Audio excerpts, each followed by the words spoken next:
Selamat petang dan salam sejahtera. Saya Daniel Anthony dan anda sedang menonton Sekilas Fakta untuk petang ini 20 April 2021.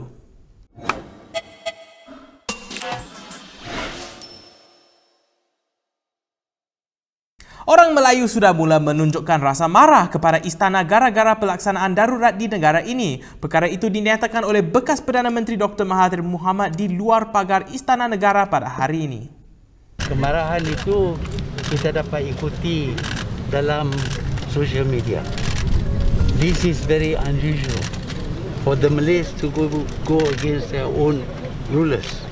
But it is quite clear that very large numbers of Malays are now angry that they are suffering because of this darurat. So I think the government would not inform the Agong about the feelings of the Malays. Not all, perhaps. Some Malay, quite considerable number of Malays are very angry. Beliau berkata demikian pada sidang media jawatan kuasa merayu penamatan proklamasi darurat di hadapan pintu pagar Istana Negara hari ini. Terdahulu Dr. Mahathir dan pengerusi jawatan kuasa itu Khalid Samad dan Presiden Amanah Muhammad Sabu masuk ke istana pada jam 3.15 petang bagi memohon menghadap Agong untuk memperkenankan penamatan darurat. Sementara itu, Dr. Mahathir menyifatkan Perdana Menteri Muhyiddin Yassin menyisytiharkan darurat secara tidak sah dan menggunakan kuasa untuk melaksanakan pemerintahan diktator. Beliau berkata darurat yang berkuat kuasa mulai 11 Januari hingga 1 Ogos tidak mematuhi undang-undang bagaimana darurat harus diisytiharkan. Mahathir dipercayai merujuk kepada artikel 150-3 Perlembagaan Persekutuan yang menetapkan pengisytiharan darurat termasuk prosedurnya. Beliau menambah keabsahan kerajaan Muhyiddin juga diragui ketika menyampaikan nasihat kepada Yang di-Pertuan Agong untuk pengisytiharan darurat. Katanya lagi walaupun Muhyiddin dan kabinetnya menggunakan kuasa darurat yang ditetapkan di bawah perlembagaan, namun ordinan yang diwartakan sejak pengisytiharan darurat melangkaui undang-undang sedia ada termasuk perlembagaan.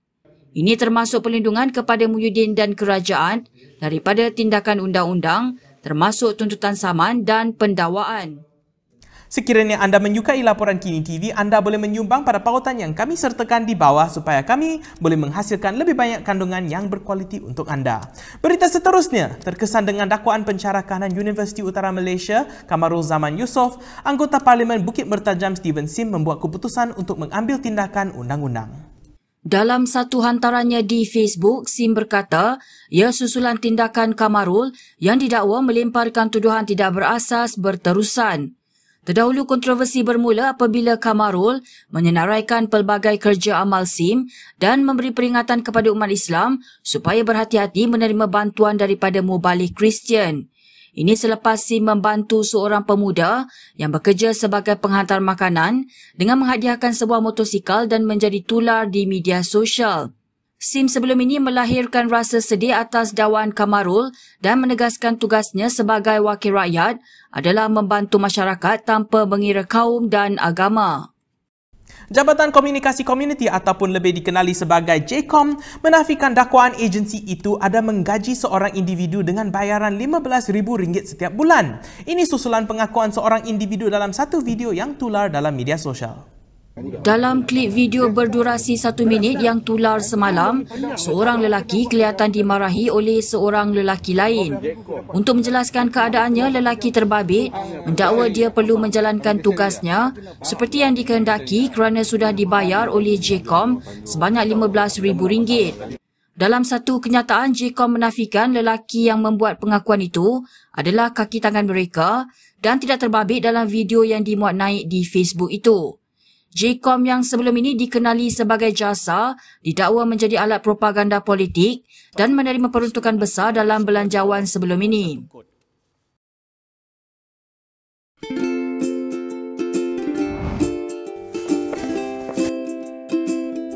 Shellfish, red meat, and beer.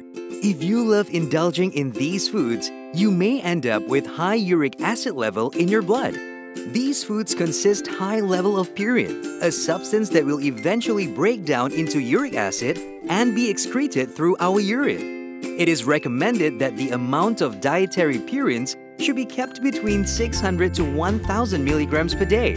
Having too much uric acid in your blood can cause attacks of gout. It can also cause kidney stones and blockage in the kidney. The crystallization of the excessive uric acid in your blood can be eased by reducing purine-rich food to only 100 to 150 milligrams daily, maintaining a healthy lifestyle, and consuming urinary alkalinizer like Ural. It consists of sodium bicarbonate, citric acid, and sodium citrate that increases the urinary pH and solubility of uric acid to prevent crystallization. Best of all, it's lemon-flavored and sugar-free. Ural, effective urinary alkalinizer. Neutralize your uric acid problem now.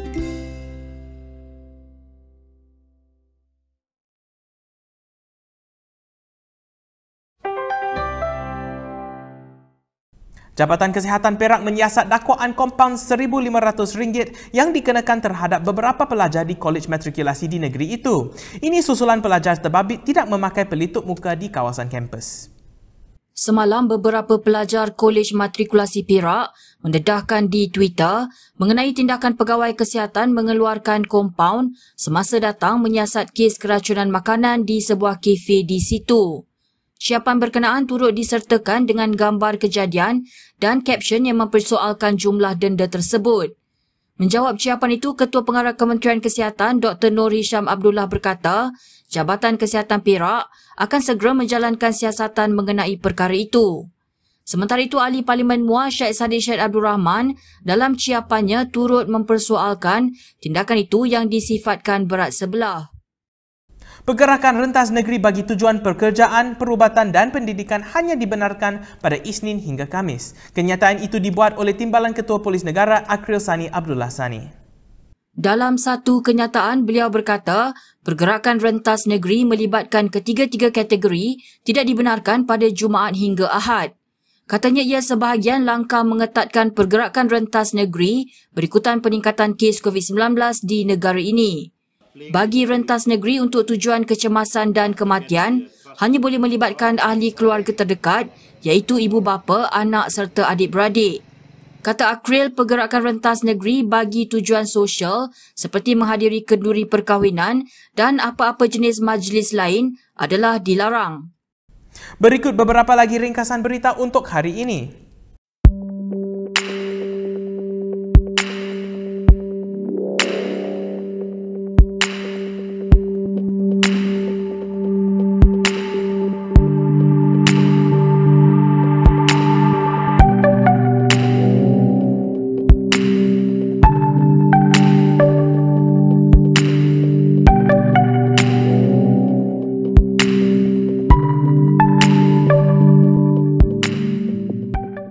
Baiklah, sekian sahaja daripada saya Daniel Anthony untuk sekilas fakta pada petang ini. Untuk lebih banyak berita, anda boleh melayari kinitv.com. Anda juga boleh mengikuti kami di media sosial di Instagram, Twitter, YouTube dan Facebook. Bila keluar, jangan lupa untuk memakai pelitup muka dan bila boleh sila duduk di rumah.